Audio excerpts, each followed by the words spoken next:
Would you say that, Sam? I don't want to say protect because, things are, this Right. is going to be a terrible Right. time.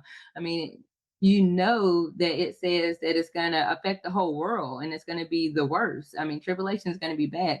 But during that process, he does have a way of, I want to say, salvation or at least safety for people that do repent and turn away That's from right. sin. And Well, the point is to get our attention.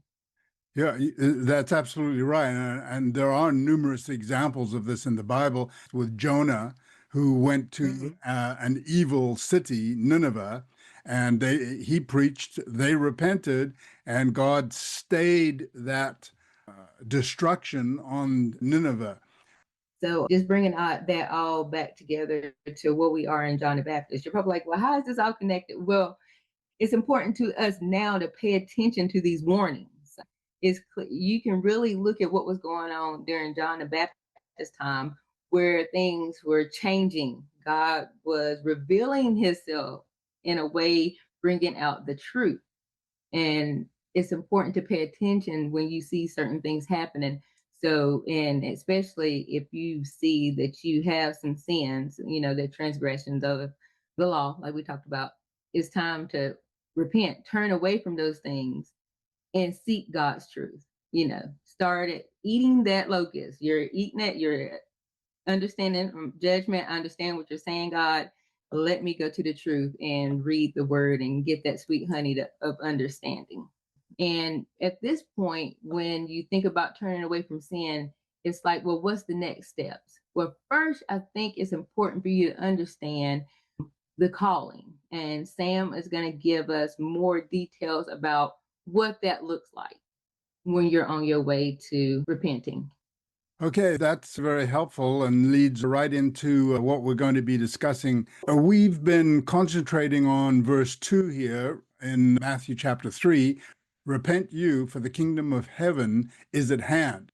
This is where John the Baptist was placing the emphasis.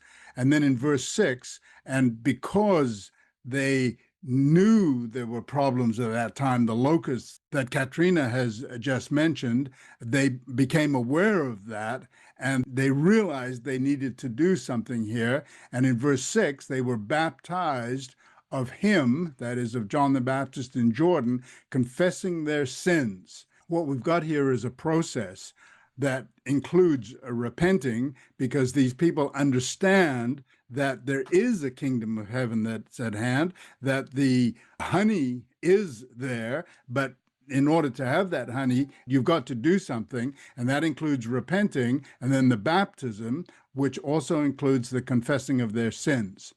So what we're going to do here today is run through this process step by step, because unfortunately, a lot of people today are mixed up as to the meanings of repentance, of baptism, what is confessing, who do you confess to, what are sins, which sins, what do I do about my sins, etc.